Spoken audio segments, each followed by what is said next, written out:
Wala pong tigil ang sinasagawang safety riding outreach program ng Motorcycle Development Program Association at syempre ang partikular na venue na kanila pong sinasagawa ng seminar ay dito po sa Barangay Purok 2, Bonifacio Drive, lungsod po ng Taguig.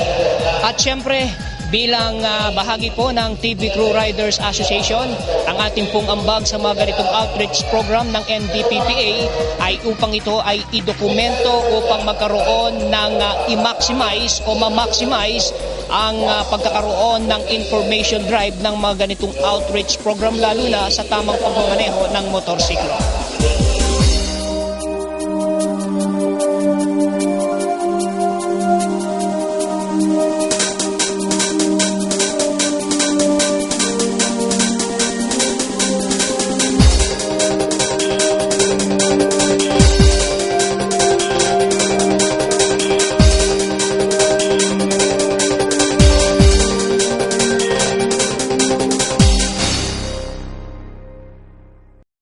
Ako po pala si Mr. Bobby Bayon ng Eastward Motors or the brand name as Motorstar. Kami po yung sumusuporta dito sa MDPPA Road Safety Outreach Program ng ating asosasyon by way of me as one of the rider instructors of this outreach program. Kami po ay 100% support sa sinishare sa lahat ng mga riders. And kami napapasalamat sa Media Riders Club sa pagsuporta sa aming advocacy ito. At kung meron mang tayong mga riders o grupo dyan na gustong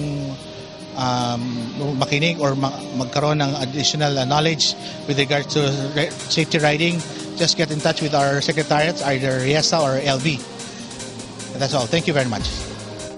Well, very informative po yung naging conduct ng seminar dahil bilang babaeng riders, na-waken up ako tungkol dun sa mga safety driving precautions na pwede nating i-apply during na paglabas natin sa bahay.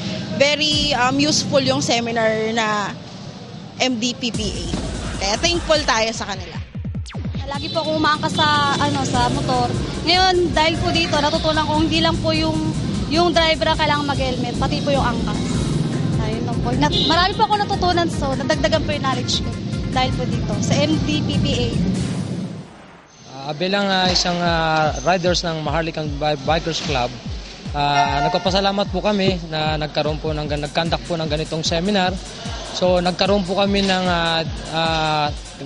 natutunan po namin yung kung paanong gumamit ng isang motor bilang isang riders at magkaroon po kami ng disiplina sa pag-rides o anong mga ginagamit namin mga bihikulo.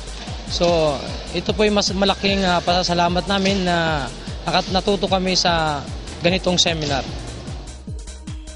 Papasalamat kami dito sa MDPDA doon sa kinandak na seminar nila para dito sa lugar namin. Sana sa mga co-riders ko, sa mga naging kasama ko sa seminar na ito, napakahalaga sa atin tong seminar na to para doon sa madisiplina tayo sa pagmamaneho, pagdating regards din sa mga roads na dinadaanan natin, ganoon na rin sa mga motor natin. Tsaka in-invite ko yung mga co-riders natin na pag merong ganitong seminar na pumunta sa ating lugar, i-grab natin kasi para rin sa atin to.